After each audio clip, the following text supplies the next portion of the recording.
要看起来就还 OK 啊，对啊，就看起来顺眼啦，然后聊得还 OK。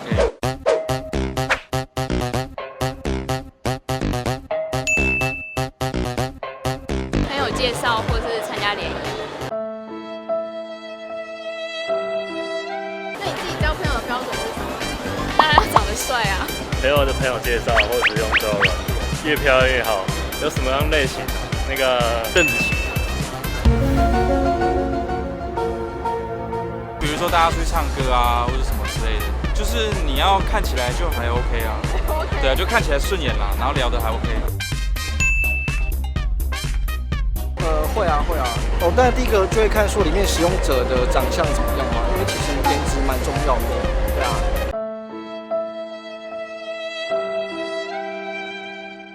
会啊，朋友在上面交到帅的男朋友就玩那个。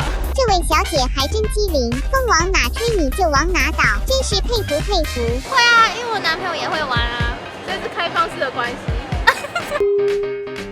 交友软体会啊，挑选交友软体全部都下载一遍。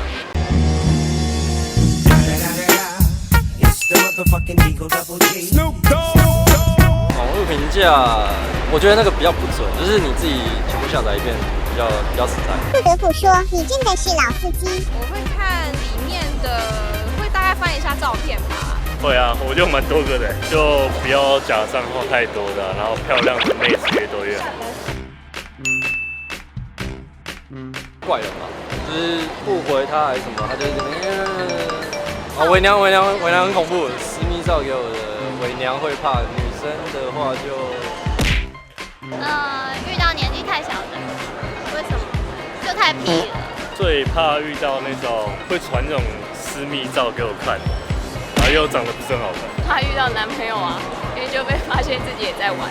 这位小姐果然也是老江湖。还有遇到什么事？遇到那种聊没几句就说要约出去的那种，就想约炮，就会觉得，对，我就一直跟你聊色色的话题，就不太好。校门开吧，人比鬼可怕。校门开，因为我不想遇到学生，怕他们又没钱。怕那种学生遇到学生我都会避开，我不怕鬼，一点都不怕。比较怕女生气手，很可怕。校门开，因为屁孩实在是太可怕了，蛮不想遇到的现象。比较怕鬼，我也比较怕鬼。但是小屁孩是人啊，对，至少是人。